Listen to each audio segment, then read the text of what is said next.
This conference will now be recorded. All right, I'd like to call to order the Village of Ashwaubenon Finance and Personnel Committee meeting for Tuesday, July 18th, 2023. Roll call, please. Chris Zerbo. Here. Tracy Fluke. Here. Kelly Service. Here. Tom Self. Here. And Allison Burnett's excused. Please stand for Pledge of Allegiance. I pledge allegiance to the flag of the United States of America and to the republic for which it stands, one nation, under God, indivisible, with liberty and justice for all. And please remember our many men and women here and abroad that are protecting our freedoms here. Action on agenda. Motion to approve the agenda. Second. We have a motion and a second. All in favor? Aye. Aye. Opposed? Motion carries. Action on minutes. Move to approve. Second. We have a motion and a second. All in favor? Aye. Aye. Opposed? Motion approved. Comments from the public must be limited to items not on the agenda, must state name and address, limited to 5 minutes. Board's role is to listen and not discuss the item. Personal issues cannot be discussed nor individuals named. Board is not able to take action at this meeting. There's nobody in the crowd, nobody on the interweb. So we will move on. Action items. 7A, 2022 Audit Insights Deficiency/Weaknesses in Internal Control. Joel? Yep. Thank you, Chris. This item was requested by committee member Tom Selk to bring back to committee, just have a conversation about what was identified as significant deficiencies within our audit report that was presented to the committee and to the village board last month.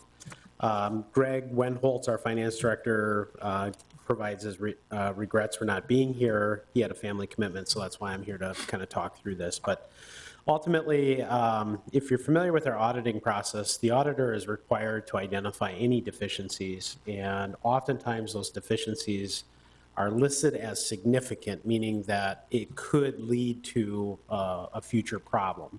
Though the terminology that auditors are required to use tend to always sound harsher than the reality of it. So like significant deficiencies sounds harsh, but in the reality of things, many municipalities or organization our size will have these types of deficiencies present in their audit simply because you just don't have the head count or hands, if you will, to manage every individual financial function on its own merit. So you'd have to, in theory, have somebody that takes the cash, someone that receipts the cash, then someone that would deposit the cash, and then someone that would prepare the disbursement, someone that would then disperse the funds, and then people behind the scenes reconciling, doing journal entries, so on and so forth. So you'd have to ultimately have a very large staffing pool in order to overcome every single deficiency, whether it's significant or minor from the terms of the audit report. So with that being said, the audit report that was presented last month for 2022 did identify several significant deficiencies within the report, and I'll kind of walk through those individually. Should be noted again that no such issues were identified as far as errors, irregularities, or fraud. It's just a matter of control and function of process that was of concern. And then also many of the deficiencies that were identified in the 2022 audit were also identified in prior year's audits as well. So this is not anything that's new. It isn't anything that we changed per se from a process standpoint that would have eliminated that deficiency. With that, there are a few items that were listed as far as key controls. The first one that is found on page 7, and it was included in your packet, is controls over accounts payable and disbursements. One of the things that I guess I should have mentioned before getting into the list of items is that over the course of 2022, we did have some turnover and some additions in staffing to our finance department that will hopefully alleviate some of these deficiencies and controls in the 2023 report. So 2022 is done. We had some changeover in staff in late 2022. We added a staff member in early 2023. And so much of the functions and issues of control will be rectified as a result of some of those changes. So Julie Landis was hired as our cash collection clerk, and she started in the end of January. And so Julie is doing quite a bit of work as it relates to accounts payables and disbursements. So as invoices or claims to the village come in, Julie is the one that is initiating the process of payment. So she's collecting the invoices, collecting the payment requests, and then ultimately what she's doing is she's distributing those to our department heads and department supervisors, who then have to review the invoices, approve them to verify that they are valid claims. They get then submitted back to finance as approved. Greg Wenholtz, our finance director, then reviews the invoices again, reviews the department head's approval, confirms that the items are indeed budgeted for the year, and then from there, Greg approves the item. And then it goes on to Dolly Jackson, who is our financial analyst. Dolly is too also relatively new with the village, having only served for just under 2 years. Dolly then is processing the payment for those claims, to which point Greg as the treasurer, Chris as the clerk then sign off on those payments before they're being issued. And of course, the village board reviews invoices on a monthly basis as well. So one of the issues with this audit finding is that previous to Julie's position being incorporated, Dolly Jackson's role as the financial analyst both processed the initial incoming receipt of the invoice as well as prepare the disbursement of funds to pay that invoice. And that's where the control function issue is that, you know, in theory, could somebody create a false invoice if they're the ones collecting the invoices and then distribute for payment? Now those duties are separated, and as a result of that process change should eliminate that deficiency on our audit report as well. As far as control over ambulance billing, what we have is we have a third-party provider that does the billing for us.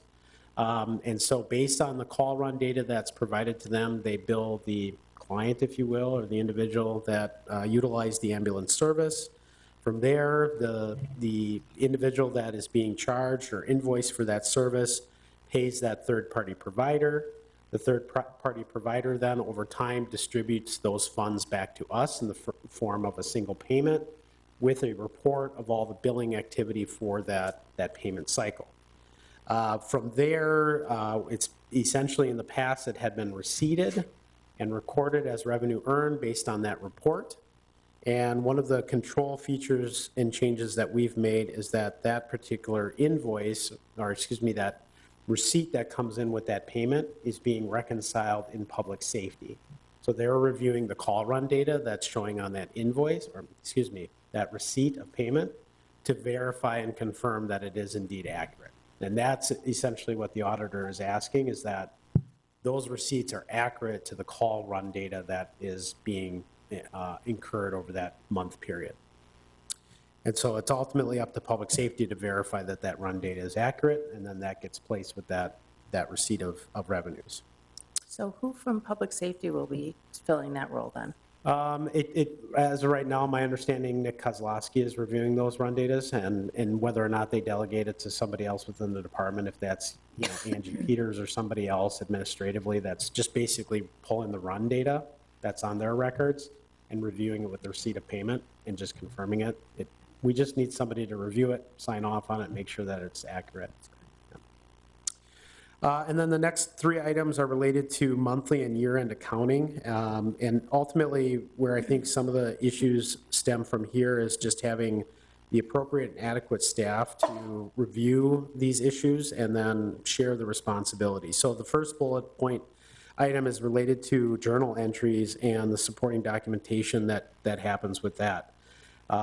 Prior to Sherry Halstead, our accountant, coming on board, we didn't have another accountant at that time to support that effort, so ultimately Greg is doing a large part of the journal entries themselves, and there wasn't at that time an adequate control on the entry, meaning another person reviewing it. With Sherry on board as a certified accountant, she can then review those journal entries that Greg is doing and verify and validate that they're correct. And then Sherry, in turn, can also perform journal entries in which Greg can then review and check, and then they both sign off on it so that there's at least a layer of review on that standpoint, and it's not just the original preparer completing the task. In addition to that, a lot of the bank reconciliations, when we were in between staff, were being performed by Greg. So ensuring that bank reconciliations are being divided up equally, and that the people that are either creating the disbursements or adding the receipts or the payables into the account are not the same people. So with Greg and Sherry both there, they can balance that workload and have one person do it while the other person verifies the reconciliation is done correctly. And then that kind of holds true with the year-end aspect of it. So in the past, oftentimes the financial analyst, so Dolly, would do a lot of payroll and time off accrual balance reviews and reconciliations, and then Greg would sign off on those. With Sherry on staff, it can be mixed so that not one person is doing a single review or reconciliation of that there's multiple people involved in the process of actually performing the work, someone reviewing the work, and then another person potentially reconciling any changes that are necessary from that standpoint.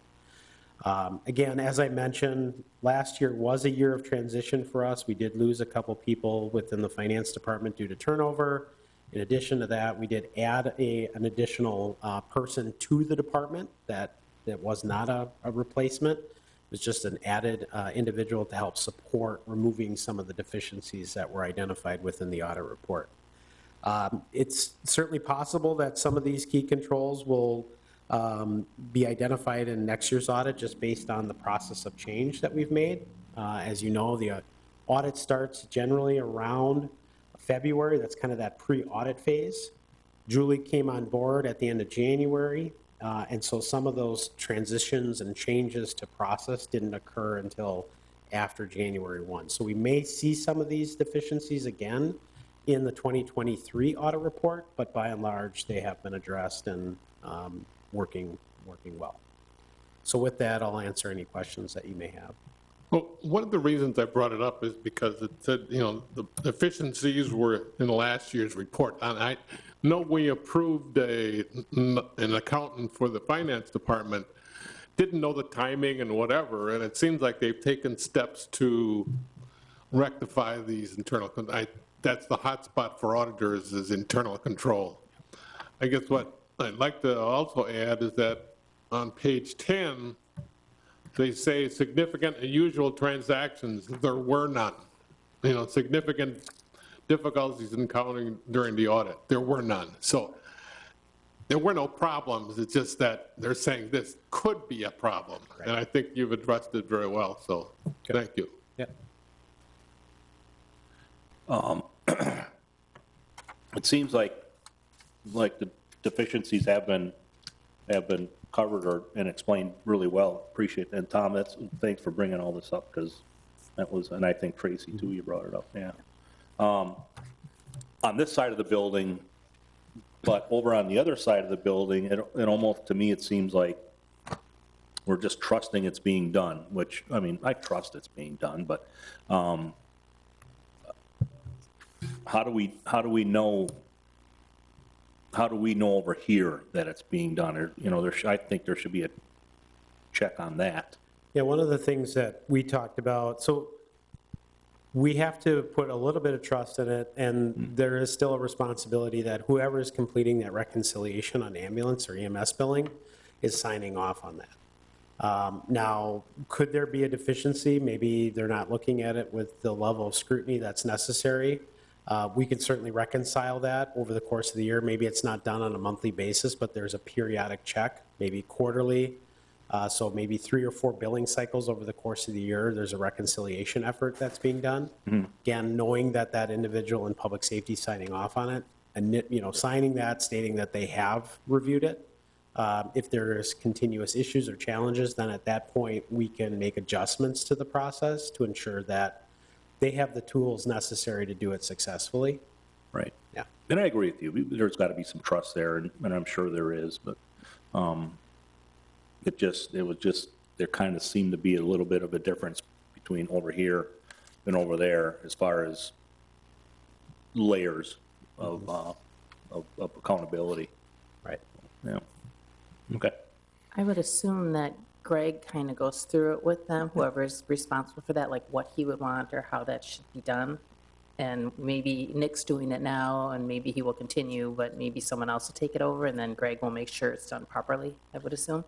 Yeah, recently we went through a process where the same company that's doing our EMS billing also does our fire inspection billing as well. So when we made that transition from doing kind of in-house billing to going through that third-party provider, then we set up some additional training at that time just to do that reconciliation, because it's the same not only on the EMS side, but also on the fire inspection side, that they have to verify and validate that the inspections are being performed, any deficiencies in the inspection is showing up then, if it's a return inspection, something to that effect.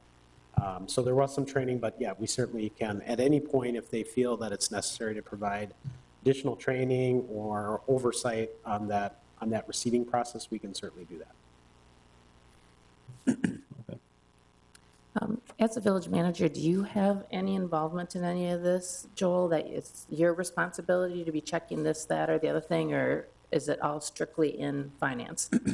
In this particular municipality, just given the size of the finance department, the day-to-day general oversight is not performed through my office, but in the past, in other municipalities that I've worked for, I have played a pretty substantial role in that process. Now, with that being said, I'm looking at it more at a higher level, so I'm looking on a month-to-month basis, year-to-date to budget.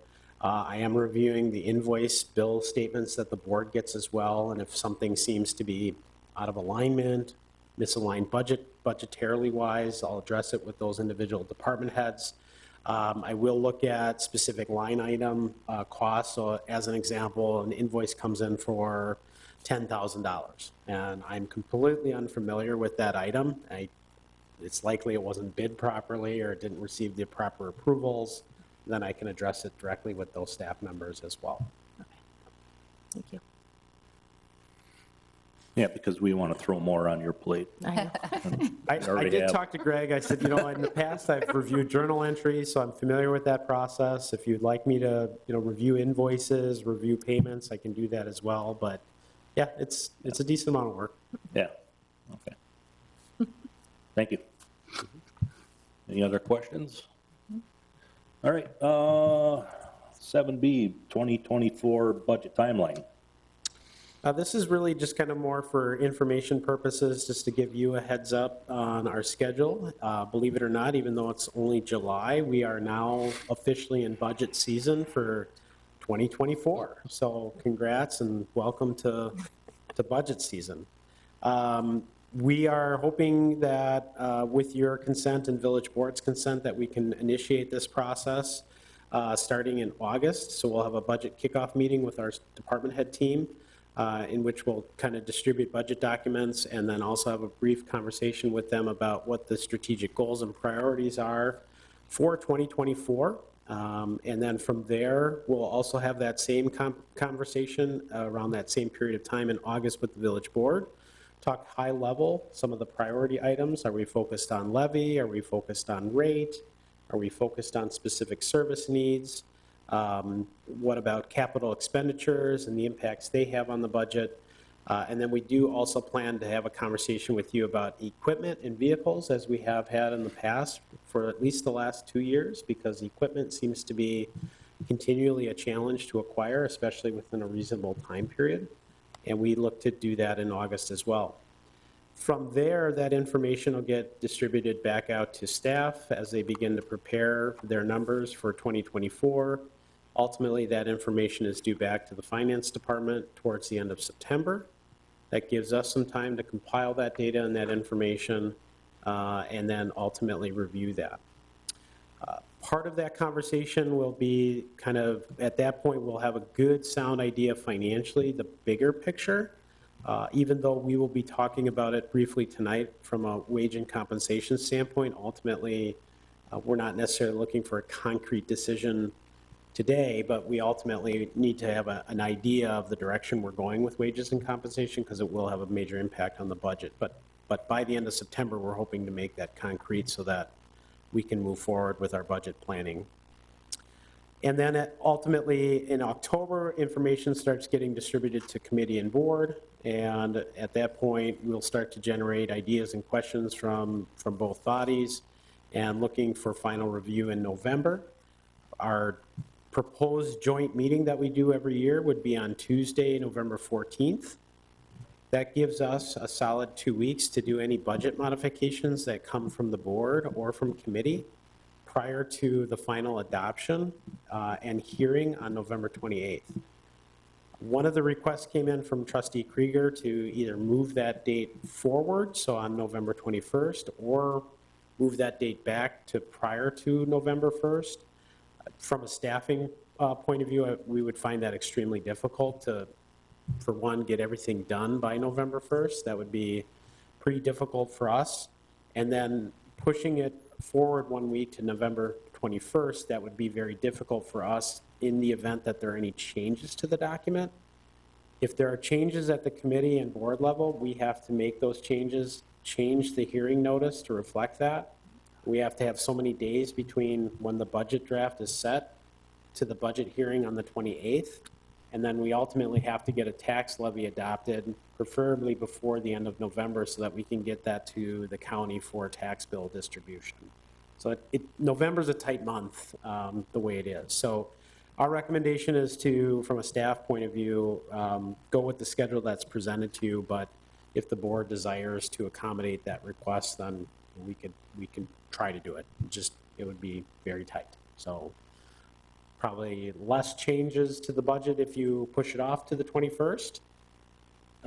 Maybe a tight time frame, and may not see a really solid, clean final copy of it if it is pushed earlier to prior to November 1st.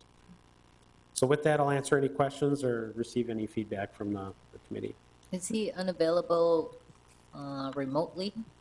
My understanding, he is unavailable from November 1st through the 17th. Terry, you didn't hear anything differently, right? Yeah. So I think he's just gone for 2.5 weeks. My concern was even the time between November 14th and getting it ready for the 28th. That was going to be one of my questions. Is that enough time?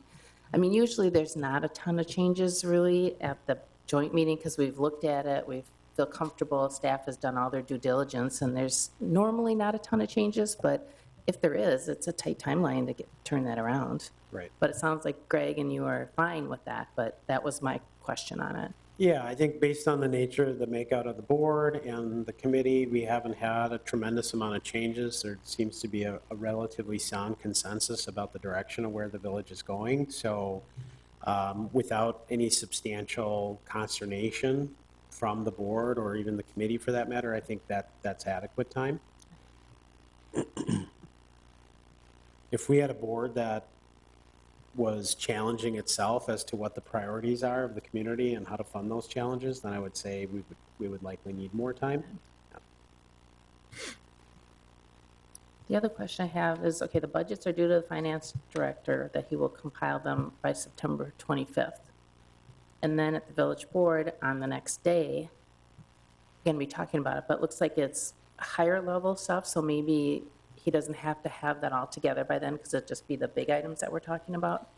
Correct. So at that point, we'll have an idea of what that number is, and then ultimately, department heads don't necessarily factor in wages. Seasonal wages are different, but career staff wages, full-time, career part-time wages, those are factored in by finance. So we have an idea of where the budget sits once the department's operational dollars come into play. And then if the board is accepting of the compensation plan, then we can kind of make it a more concrete number at that point. Again, wages being our largest cost, budget cost every year. The other question I have is, you had mentioned this at Bike Ped a little bit about the capital plan or capital budgeting that you're going to do slightly different this year. We are. So it's not included as part of the annual budget process, but we do anticipate this fall putting together We're in the process of creating one right now, but it's a 5-year capital improvement plan that takes all capital projects and fixed asset equipment and vehicle costs and puts them into a singular document that identifies what the next 5 years looks like from a project and purchase standpoint. We do plan on bringing that forward to committee and board for consideration. Ultimately, you adopt the CIP, but it's not necessarily cast in stone until that year one project and purchase list makes its way into the budget document. So it's a document that's adopted. It is a plan, but that plan does end up rotating and moving into each annual budget cycle. And so each year, even though it's a 5-year plan, each year we'll bring it back and revisit each of the projects, move things forward, move things back, add elements that weren't conceived previously, and get those on the radar for the board's consideration. So it's really a standalone Right. document that'll help with the budget process. Correct. All right, any other questions? So we need a motion on this, right? Yeah, I think if you make a motion to accept the budget schedule as presented, I think that would be sufficient. So moved. Second. All right, we have a motion and a second. All in favor? Aye. Aye. Opposed? Motion carries.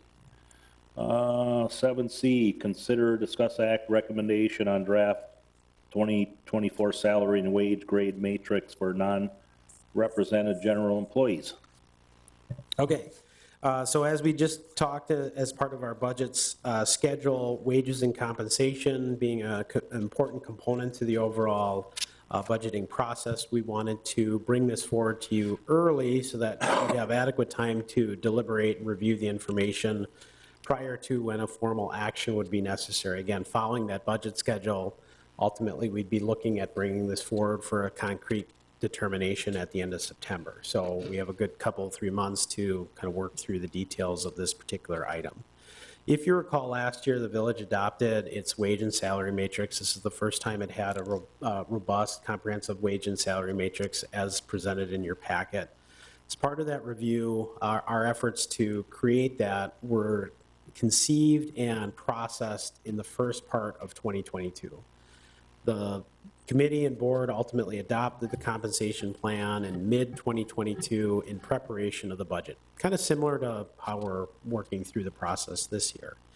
At that time, we felt that we were working through what was perceived to be highly competitive wage data that we had.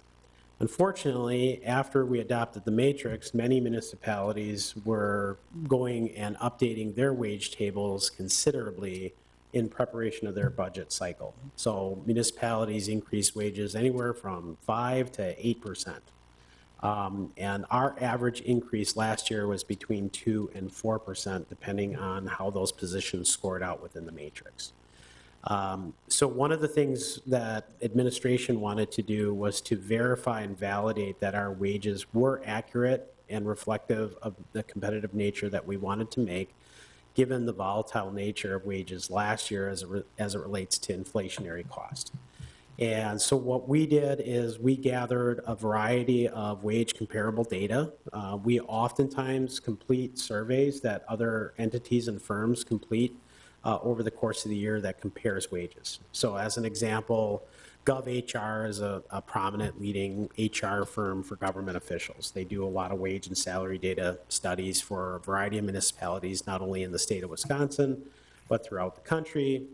Carlson Detman Consulting and their subsidiaries, they do a lot of survey data as well. So we participate in those surveys, and then in kind, what we ask for is the data back. And so that data that we receive back, we can then compile into our own comparable spreadsheet, so we don't need to necessarily grab their survey that they had another municipality pay for. In addition to that, we have access to records through open records requests, or other municipalities just post their wage data on their website along with any job description. So we grab whatever data we can that's relevant and related to the positions. And so that's what we did today for this particular matrix. In addition to that, we also understand that under our village policy, we want to make sure that this matrix is kept up to date and to consumer price index increases. And so we use the Bureau of Labor Statistics CPI calculator. We do that year over year. And so most recently, CPI was announced at 3%, so that would have been June through June. So as of July 1, inflation year over year was 3%. So the matrix that's included in your packet incorporates that 3% CPI increase, but it also includes an adjustment based on the 2023 wages that were that had fallen behind from prior years' increases from other entities. So in your packet, you have that draft 2024 salary and wage matrix. On page 1, you have the various grades.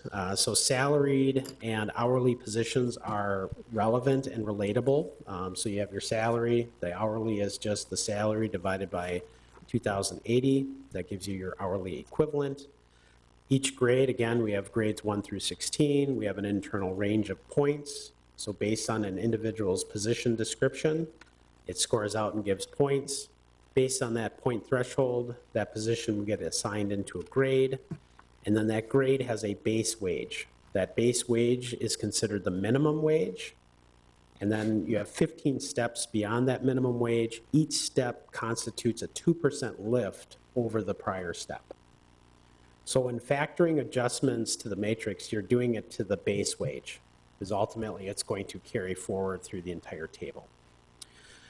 On the matrix that you have in front of you, you have in the green column, you have the 2023 base wage. So that was what was approved by the village last year. In the blue columns, you have the 2023 adjusted wage. So that is the proposed adjustments to the base wage to bring current wages into competitive form to what wages were in 2023. So I don't have comparable data for what everyone is doing in 2024 yet. They're still working on that, much like we are, okay? But I do have solid, firm data from 2023. To determine what those adjustments would be, we gathered that comparable data. So the next attachment in your packet includes the comparable data for positions that we were able to gather comparatives for. There may be certain positions where there isn't a very strong comparable within our local region that were not included in this packet. So if you see, for example, lead fire inspector, I do not necessarily have a solid comparable for lead fire inspector. Oftentimes, municipalities our size, their fire inspection is performed directly by their firefighters. So there's just not a solid comparable. However, even if a position does not have a direct one-to-one comparable, they do score out within the matrix to other like positions. So if it's a grade 6 position, we have adequate grade 6 positions and their comparables. And so we, from an administrative standpoint, feel confident that we're finding that threshold. Those wage comparisons are identified, and so any position may have from 5 or 6 comparables to up to 10, 15, 20 comparables. Just depends on what we were able to gather data from. From those again are based on 2023 actual wages. We calculate a percentage range, so we go from a 90 percentile down to a 50 percentile. From an administrative standpoint, we do not necessarily want to be the pace setter. So we don't want to be the highest paid, because what are you comparing yourselves to then? You set yourself up for what could be overpaying or overcompensating for a particular position in comparison to your neighbors. So the ideal position that we're advocating for is the 85th percentile. So we're going to be in that kind of upper 15% threshold of what we're trying to achieve. I think anything below that, we start to realize that we may not be as competitive as we could be from a wage standpoint. And so that's highlighted in gray on that packet, what that kind of 85th percentile range is. Now, some positions will have a wide range. So you might have a position, and it could be viewed that Ashwaubenon actually has a pretty wide range. We have 15 steps. So you have your base min level all the way up to your max. So we have a pretty wide range. Some municipalities have tight ranges. So ultimately, we look at whatever that midpoint is between min to max. And wherever that midpoint is kind of that comparable that we're really trying to hit, okay? And so that's where that calculated mid is. It's just the minimum, the middle point between the minimum wage and the max wage for that position. Within that comparable, you have the proposed grades for each position and the pay range that would coincide with the proposed 2024 matrix, which we talked about earlier. There are a few positions that, as through this process, were identified as being potentially misaligned from a wage standpoint. If you recall, when we adopted the matrix, we talked about providing market adjustments. And if you get too many market adjustments, maybe your position's misaligned, or maybe your matrix itself is misaligned. And so we did find 11 positions that may have been misaligned in relation to their comparables. And those positions are identified on the individual comparables where it would state change from grade 10 to 11. And that would bring that more into alignment within that 85th percentile.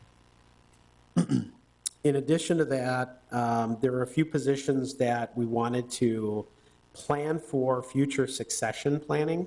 So one of the strategic action items that the village has adopted was to create kind of a succession plan. So as an example, we have an accountant position.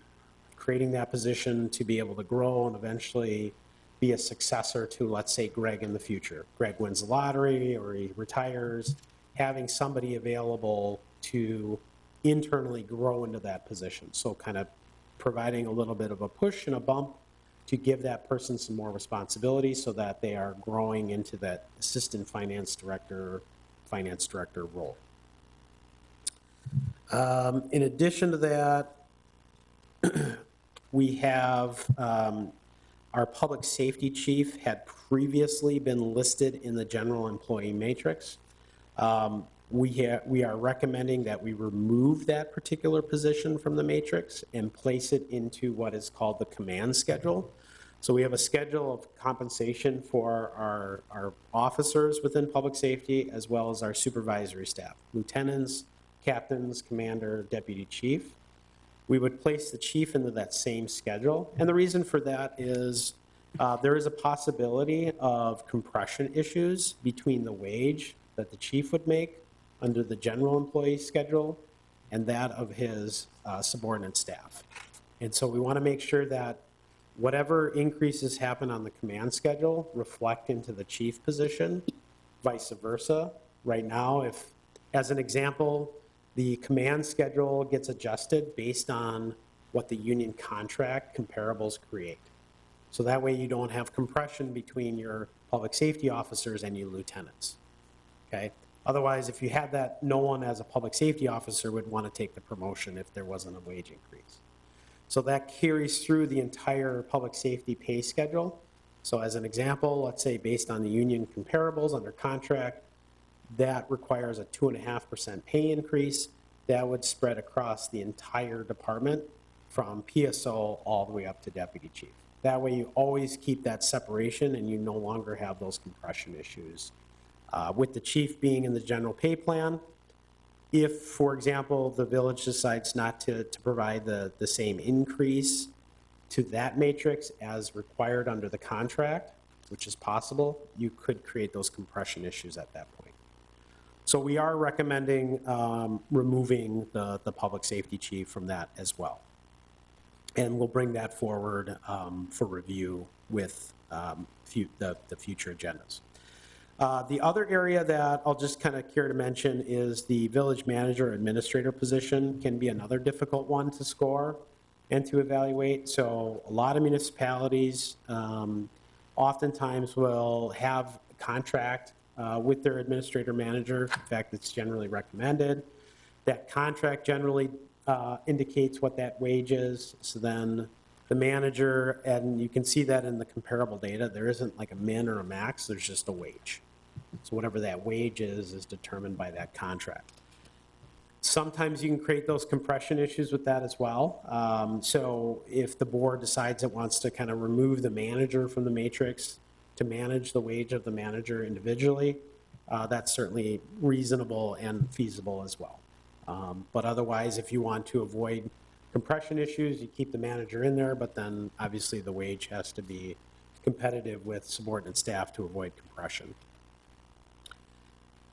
So with that, ultimately, if this is acceptable to both committee and board, what we'd be looking at is anywhere from a 1.5% to 3% adjustment to the base wage.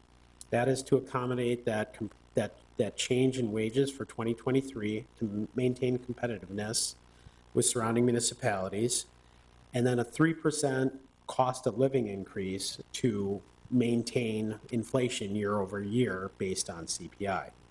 So that's looking at about a 4.5% to 6% increase. It is sizable, but bear in mind last year we went from about a 2 to 4%, and last year's inflation was significantly higher than the 4%. Municipalities, again, were ranging from 5 to 8% on their pay increases.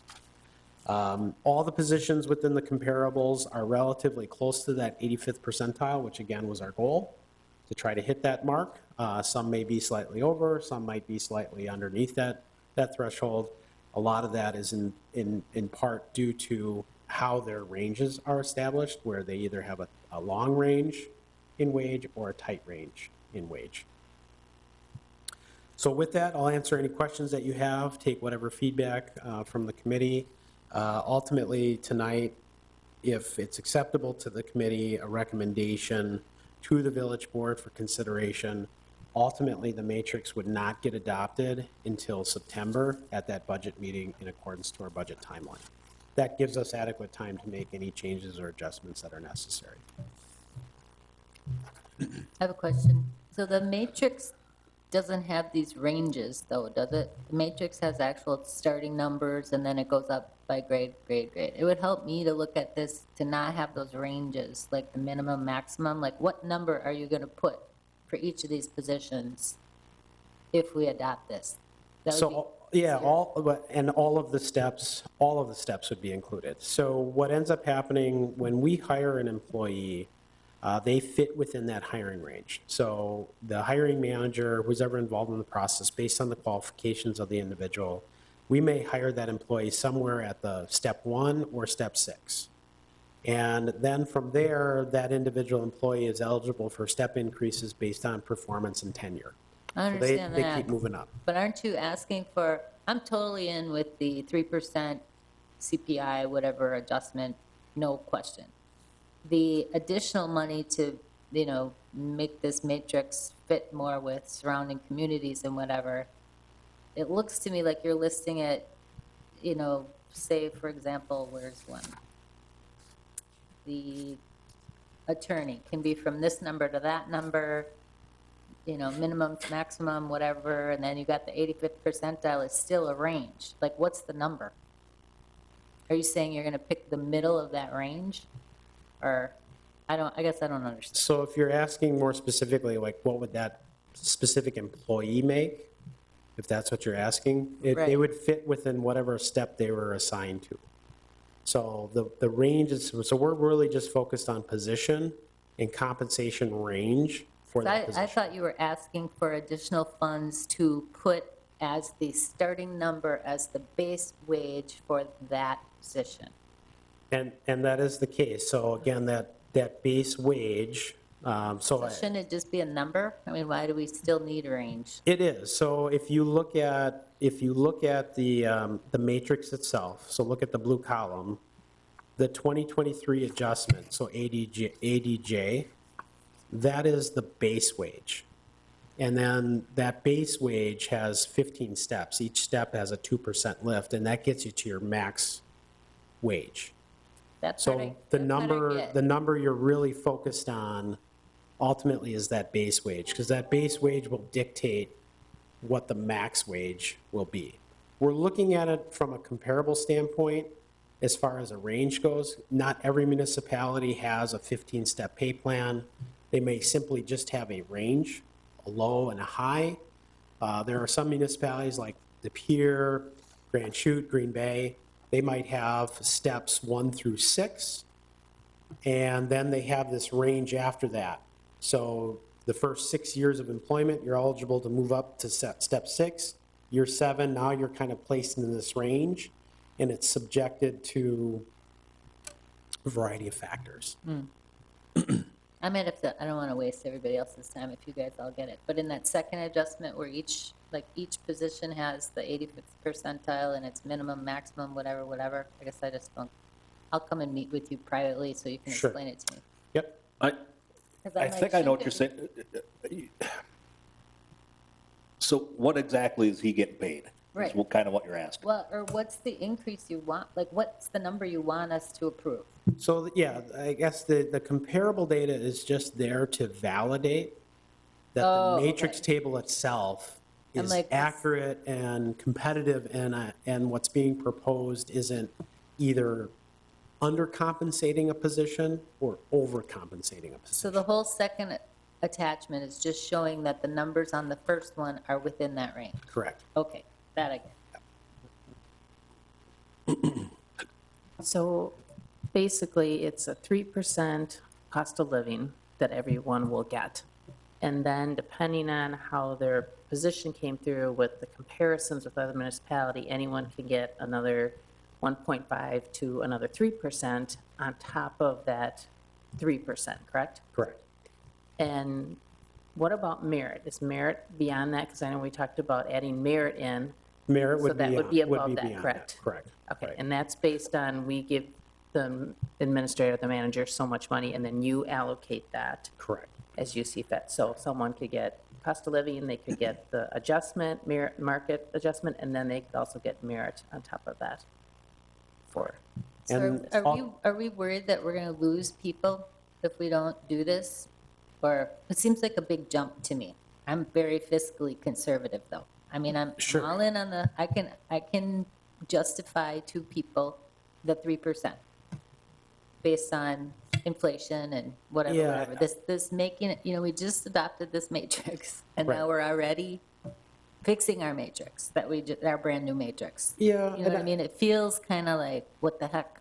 Yeah, I guess I wouldn't consider it fixing the matrix as we are just trying to maintain competitiveness. So this last 2 to 3 years, wages and compensation have been extremely volatile. So every employer is looking at how are we compensating our employees and maintaining that competitive edge. I don't want to make the assumption that there's this immediate need that if we don't make changes that people are going to leave the organization. Because I think if you do that, you're going to make a rash decision that's not appropriate. Are we staying competitive? I think we're competitive. Would this add a degree of competitiveness? Yes, absolutely. So I think if we want to have the ability to attract and retain people, we need to maintain competitiveness from a wage standpoint.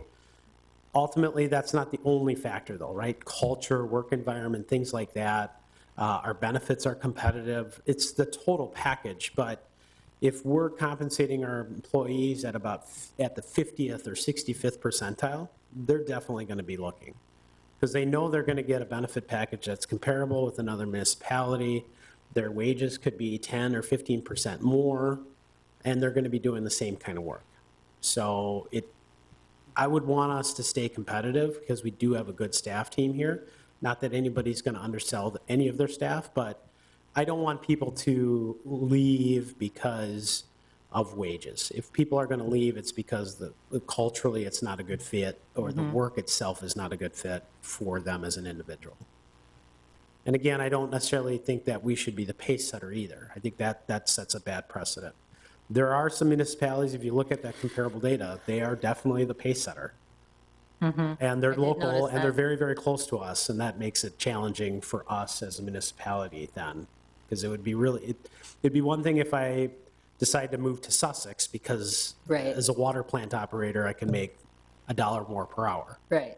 But when the neighbor next door is paying $2 more per hour to do the same job, Yep. that's tough. Yes, I did notice the same name is at the top of almost every. And then only- you have to weigh in benefits too, are benefits pretty much the same across municipalities? They're all relatively close. I would argue that our benefit program is good from a cost perspective. In particular, our medical benefit is really good from a cost perspective. However, you might have a municipality that has the state plan, and our employees cover anywhere from 2.5% to 5% of premium, so that's exceptional. If you go on the state plan, it's required to be at least a 12% match for the employee. However, on the state plan, you may be able to get, instead of an HSA high deductible health plan, a traditional PPO. And that may be attractive to some high user families that need that high degree of coverage through their health plan. How much of this is like ranges, or how much of this is shared with the individual employee? Or are they just given, okay, this is your range, you can progress to this or whatever? I'm just curious. The matrix itself is shared with the employees. So when it was adopted last year, it was shared with the employees because ultimately we had to place them into the matrix. So the whole process of identifying what their future wage is going to be, what potential future wage growth they may have as a result of that. We knew that there would be some questions for people that would hit, let's say, grade 15. They'd be effectively redlined within the matrix. They would not be eligible for any further step increases. They would be subjected only to that cost of living increase that the board would adopt from time to time. So we tried to be as fully transparent to the actual adopted matrix. This particular conversation has not been shared with anyone other than the department heads at this time. And the conversation with them is that the committee is having this conversation and will ultimately go to the board. The board makes the final decision in its sole discretion. And at this point, it's just talk. Until they actually adopt it and make any changes, it's just talk. Okay. I had a question also on that, moving the chief over to the, whatever you called it, command Pay schedule. pay schedule. My only reservation there is I don't want to be held hostage to bad negotiating by whatever, if the union has a really good year with their negotiations or something and they're bumping their thing way up now. Yes, we would have compression if we keep control of his, but, so there's compression then. Yeah, and that's one of the issues. So you can certainly keep the position within the general employee matrix. You just run that risk of that compression.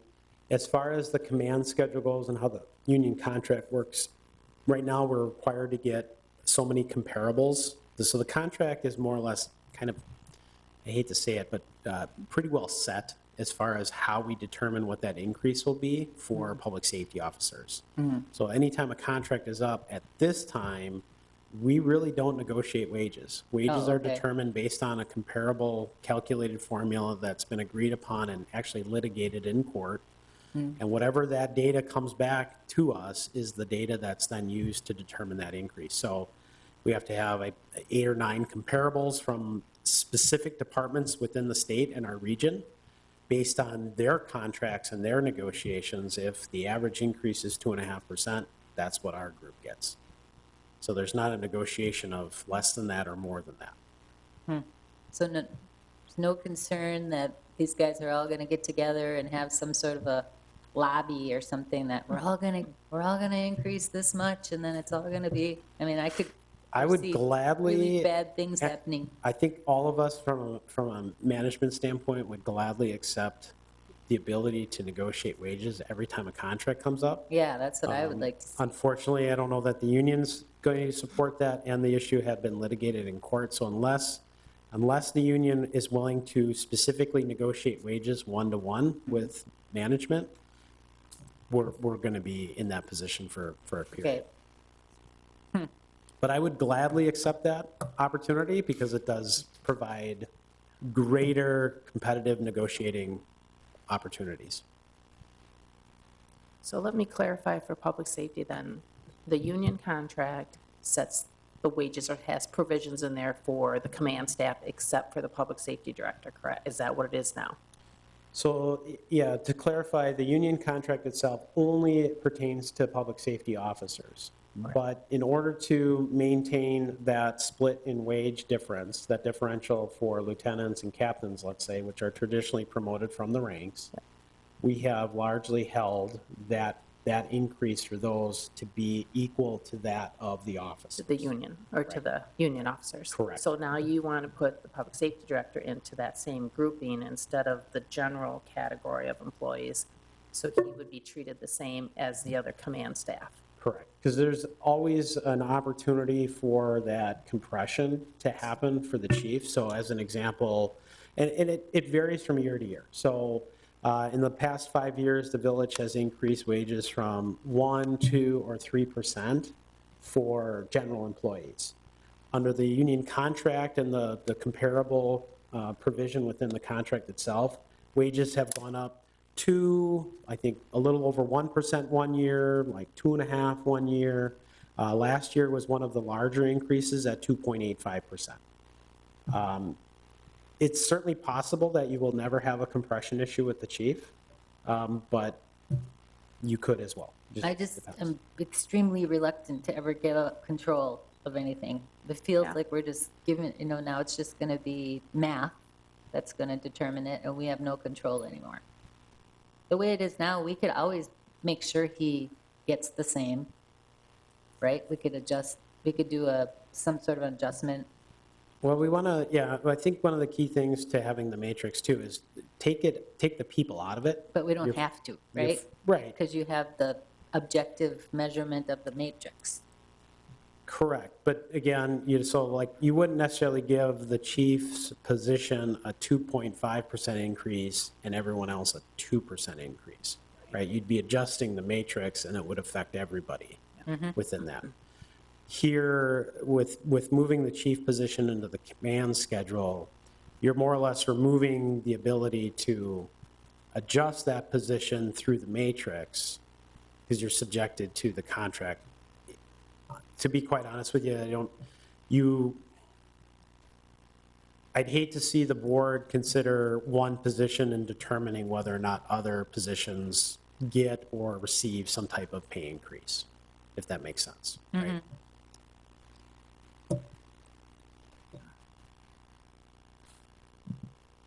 Can I ask one other question on this, on just the manager's one? In the bottom, it says change from grade 15 to 16. And if you explain this, I did not understand it. Can you explain what that actually means? So right now, the position is graded, or is placed under grade 15. In order to meet those comparable numbers that are in that spreadsheet, we'd really need to move it up to grade 16 in order to hit that 85th percentile. Okay. So that's really the predominant purpose of Okay, that. so any of them that are in here that way, where they're changing from a level, it's because of that 85th percentile that Correct. we have to change the scale, basically. Correct. Okay, thank you.